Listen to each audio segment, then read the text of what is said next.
This dude just came off of a very significant loss to Chris, the Action Man, Curtis, in which we saw when you're super sharp as attack at one skill set, it can go awfully wrong if the guy that you're fighting knows how to avoid it. Now, you're kind of fighting fire with fire here in Vieira versus Brundage in terms of, once again, first round, these guys are monsters. Power, athleticism, tenacity, I think they're equal. But the question is, does this cancel out? And do we see a kickboxing match? Or do these guys say, whoever's the best man tonight wins? What do you think? Personally, Derek, I think this is one of the few instances where fire and fire do not cancel each other out. I think we're going to see an interesting chess match versus the wrestler in Brundage, and then the all-around black belt specialist jiu-jitsu, like you said, black belt hunter in Rodolfo Vieira, man. Because this is, I think, more or less going to be an ego battle. One of those old school 1990s switch technique is best. Let's see, and then let's go out there on the court and finish it.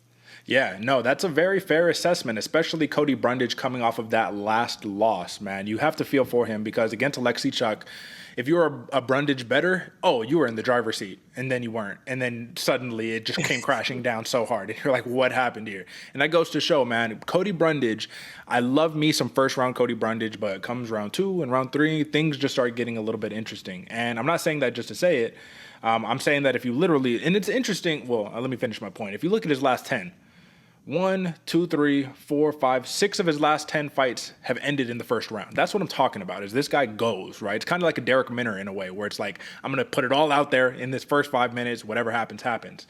But you'd be surprised, AJ. 2 of these guys, I'm going to bring it up, pop quiz again. 2 of these guys have 5 rounds underneath their belt and a victory in those 5 rounds. If you had to guess which one of the 2 guys, who is it? 5 rounds, victory in those rounds, man.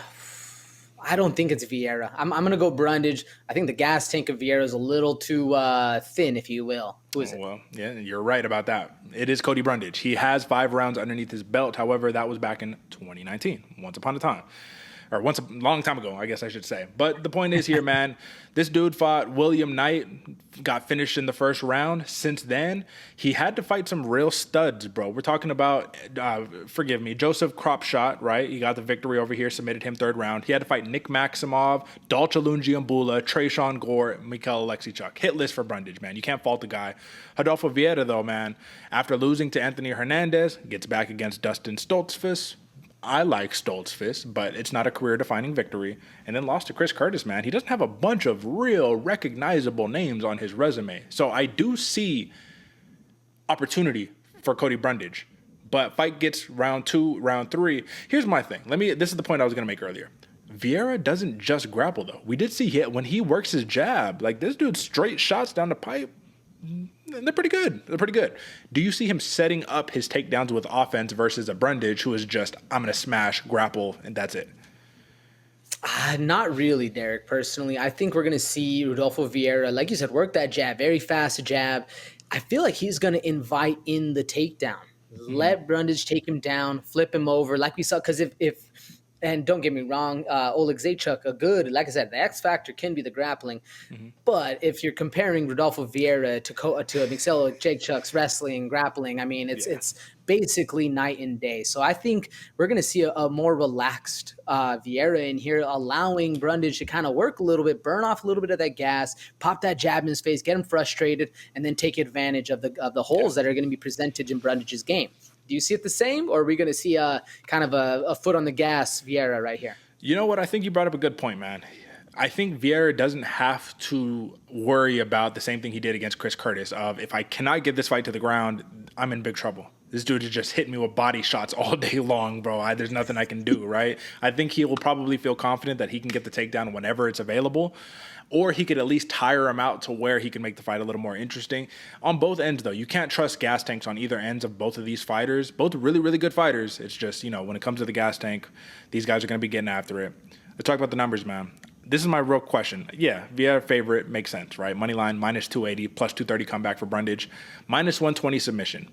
These guys are real confident that this dude is just going to submit Cody Brundage, and I don't think that it's going to be quite that easy, because when you take a look at Cody Brundage, his losses have come via TKO and KO. Last 10, he's had 3 career losses. I don't know what the other losses are. No, that's actually all the losses. He's never been submitted. Where is this submission coming from? This minus 120. Yes, I understand how talented Vieira is as a submission artist, but are we really banking on that's it, easy, done? No, man, not with the submission. Personally, I actually like that plus 750 TKO from the ground and pound position. We saw Cody Brundage whenever he's in trouble, when he's not really reacting, he's just thinking, trying to predict things. He'll lock up his feet in the guard, and that's not where you want to be as a wrestler. And that's when the big strikes come down. I think Rodolfo Vieira has the power to knock out Brundage. And I like that. But I'm with you. I saw the 120 submission, and I know we said it a couple shows ago, or else you see a minus on the prop bets, folks, you take it.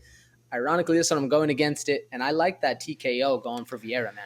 Damn, man. All right, right on. I respect it because you stole my thunder a little bit. I thought I was coming out of left field, but I do see TKO, Rodolfo Vieira right here, man. I think this is the opportunity to do it. What round it'll come in, I'm not sure, but I do sense a little bit of the same thing on both ends. When things start going real bad for both of these guys, you do see a little bit of a wilting factor. You see a little bit of a lack of tenacity coming back, especially if either guy gets on top and maintains control. Whew, good luck. I'll just say that one. All right, folks, you heard it here first. Rodolfo Vieira, TKO, Bloody Water Podcast consensus pick right